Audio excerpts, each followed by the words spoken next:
Even yung sinabi ko kahapon na kung sinususpindi nyo ang aming Sergeant of Arms, I have to wait for the memo ng aming legal and to ask the other senators kasi may legal issue dyan. But ang sabi ko, to be fair, tandaan nyo na sa investigasyon, napaka-importante yung impartial. Kung walang credibility yung investigasyon, bali walang investigasyon. So, paano mag-iimbestiga ang NBI kung sila mismo ang iniimbestigahan? Diba? Tandaan nyo po, paulit-ulit sinabi sa amin na wala sila sa aming premises at wala sila sa GSIS. Nangako din ang NBI na bibigyan kami ng kopya ng warrant at hindi naman kami binigyan ng kopya. So, hindi pa namin nakikita yung warrant. So, paano nila sasabihin sa amin na dapat ay dinetain namin si Senator Bato? Even assuming that we had the power to detain him. Number 3, they promised us an investigation dun sa mga nakipaghabulan na agents nila nung Monday. Hanggang ngayon, wala yon. But idadagdag ko lang, yesterday, sinabi po ng DOJ Secretary na alam nila ang pagkilos ng NBI nung Monday at Wednesday. So of course, that's the first time I heard na alam ng DOJ yung pagkilos. Then they announced mag-iimbestiga sila. Baliktad ata, you should be part of those being investigated. Kasi iniimbestigahan nga yung ginawa ng NBI. So kung alam nyo, ba't hindi kayo nagsalita? So, hindi yan ang topic ko ngayon hapon, but eto lang iwanan ko sa inyo. If you wanna be the good guys or you wanna be the vida, hindi pwedeng ikaw ay kontrabida. Okay? So, klaro yon. Hindi pwedeng sasabihin mo, mag-iimbestiga para malaman ang katotohanan, tapos ikaw pala yung dapat imbestigahan. That's precisely why I allowed the DILG and PNP, kasi hindi naman pwedeng Senate lang ang mag-iimbestiga. Dapat malaman din nila. But, one point lang, no, may napanood ako, I hope that wasn't AI. I know that reporter or news anchor sa isang radio station, tinanong niya si General Aberin, isang kilalang general with integrity na sa labas, tinanong na, Sir, kung ito ay isang residence at may warrant of arrest ka, sigurado, pinasok nyo na yung residence na yon. Hindi nga department ng gobyerno ang Senado. Ito ay isang branch of government. There are 3 branches of government: executive, legislative, and judicial. Sige nga, subukan nyo na armado kayo, pumunta kayo sa DOJ, tapos paalisin kayo ng Lunes. Sabihin nyo, wala kayong agent doon. Balikan nyo ng Wednesday na meron kayo, tactical gear kayo at may dala kayong mahabang barel. Tignan po natin kung masaserve nyo basta doon sa loob o kung yung marshals nila ay kikilos. Or pumunta kayo ng Malacanang. Huwag nyo na sabihin presidente, sabihin nyo may isang official sa Malacanang na magsaserve kayo ng warrant. Sa Malacanang gawin, hindi kayo mag-coordinate sa Office of the Executive Secretary or sa PSG. Tignan natin kung hindi magkaputukan doon o hindi magkaroon ng warning shot, di ba? So, let's not confuse the public. Di ba? So, kung halimbawa yung isang senador who should act like an ordinary citizen, let's say, umorder ng pansit, yung uunahan niya sa restaurant or sa kalenderya ang isang ordinary citizen, yun, valid sabihin yun na porque senador ka, uunahin ka. Hindi ba dapat just like an ordinary citizen, nakapila ka? Pero yung sasabihin mo mag-serve ka ng warrant of arrest sa loob ng Senado, sasabihin mo this is like a private residence, kunting aral-aral naman. Napakabigat ng implication sa publiko kung tuturuan natin sila ng mali. It seems like an ordinary question, pero mabigat tong question na to, no? Same thing, kung sasabihin mo na, ba't ka magpapaputok dyan? Warning shot ba, ganyan? This is not an ordinary police situation in the street. We were on high alert the whole day. Wednesday, nakipaghabulan sa senador. We are a branch of government. And I'm not protecting any senator here. We're protecting the integrity of the Senate, the integrity of our Philippine Constitution. This is not about men or women or politics. This is about laws. It is about our democracy. It is about our Constitution. Okay? So, my main complaint yesterday was that from the search for the truth, parang naging PR campaign. PR meaning public relations. Parang may narrative, counter-narrative, para bang rumble sa college na wala nang pakialam kung sino tama at mali. Basta't kung brad mo yon, doon ka nakakampi. So para bang may two sides of the narrative and then bahala na si Batman. Basta't ang importante yung narrative namin. Hindi po. That's why nung humingi kami ng tulong, unang-una hiningi namin, every single person in the Senate ay ma-secure at masiguradong ligtas at hindi masaktan. Including of course the Senate media na tinutukan talaga yung mga nangyayari doon. Ang problema, parating pa lang si Secretary John Vic at saka ang NCR ang NCRPO nasa labas, but ang Chief PNP may nagsasabi na stage to. So meron ng narrative. And then may counter-narrative na. I did not give in to a counter-narrative. So tignan nyo po ang aming joint statement at pagharap sa press ni Secretary Remulla. Sinabi ko, hintayin yung investigasyon. Hindi ko binanggit yung word na NBI, although meron na kaming initial findings na NBI, because I didn't want to influence anyone.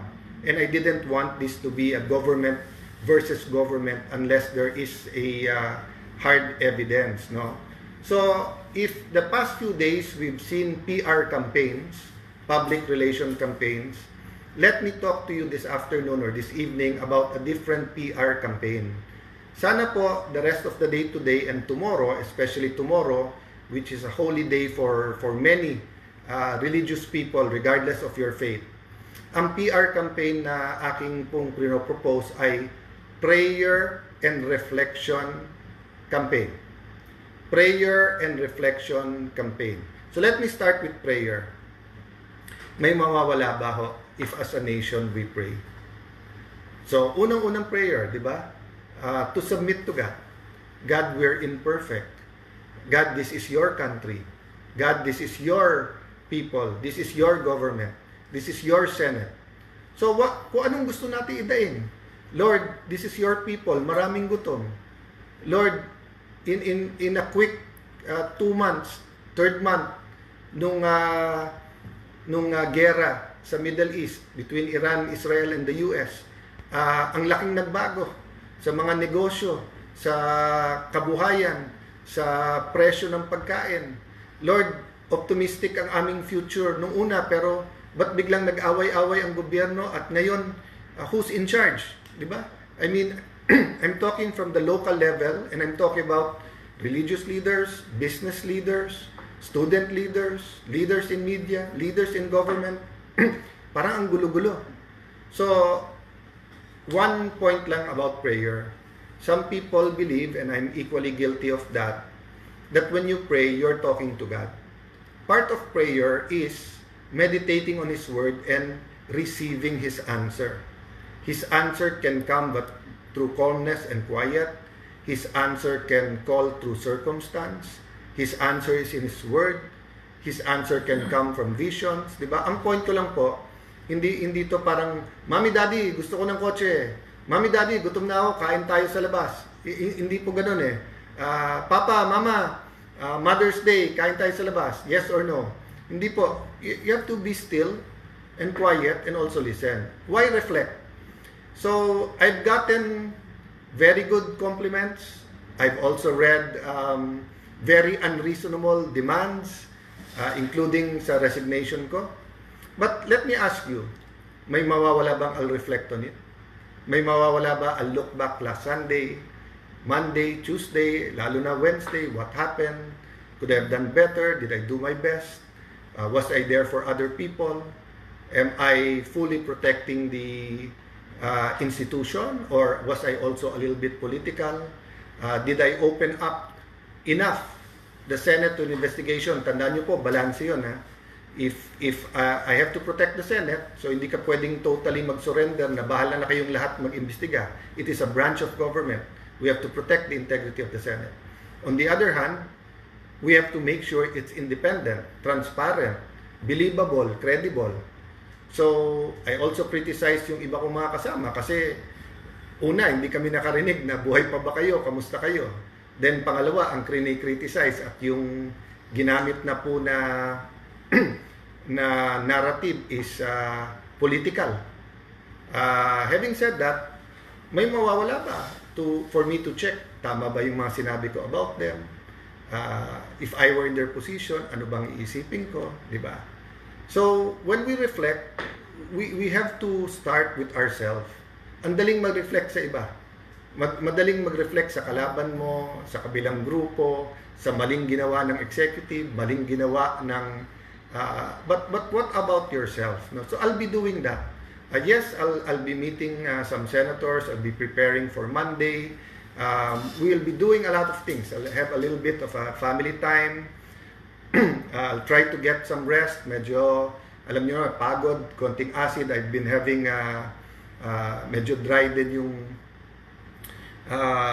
mouth. I think because nga, pagka may antihistamine, aside from anti-asthma, pag natutulog, nakaka-dry din ang mouth. So, there's many things. We're all human, di ba? But we're all created in God's image and nature. And I want to read this verse, 3 John 1:4.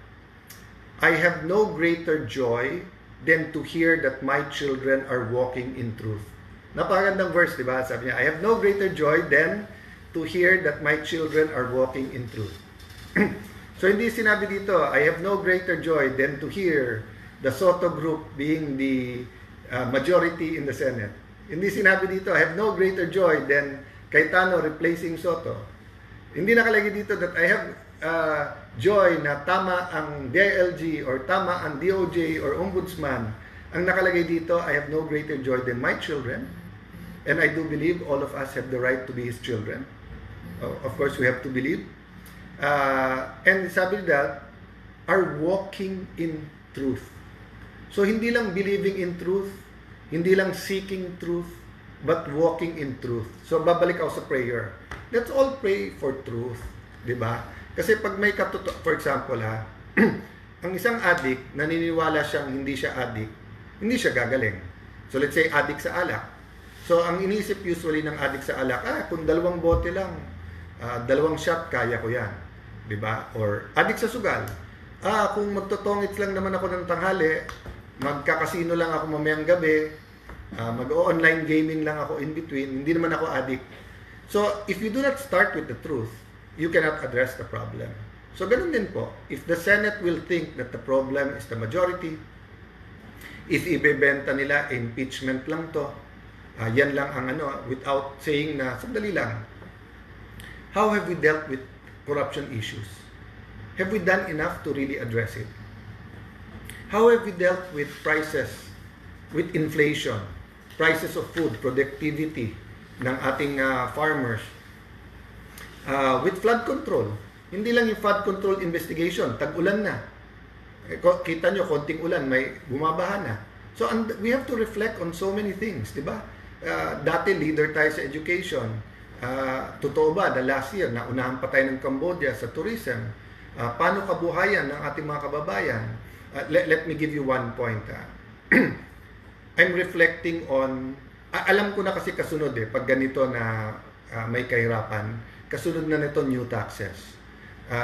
Whether the day na medyo controversial yung IMF, 1970s, 80s, hanggang nung naging congressman ako, late 1998, parati yan, na ayusin nyo yung fiscal position nyo, yung pananalapi, mag-tax na naman.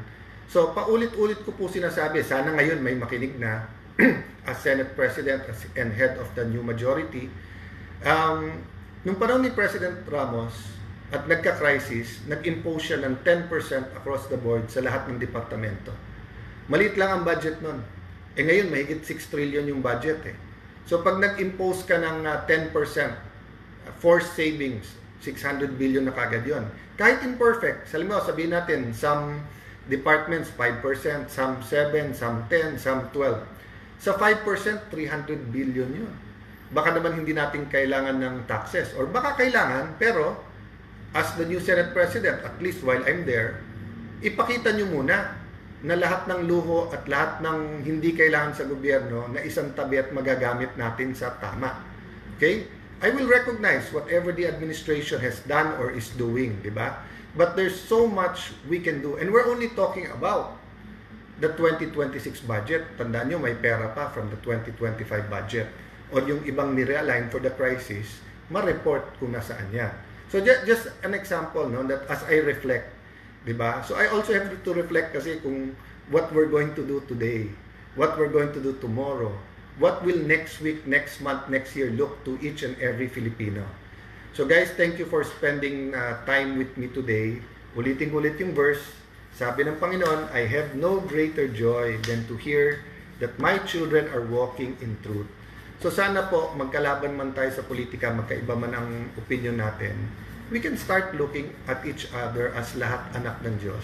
Just because we have different ideas, we don't have to call each other evil, di ba? Or call each other names. There is evil.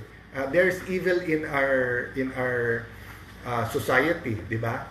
Pero kaya nga sinabing hate the sin but love the sinner.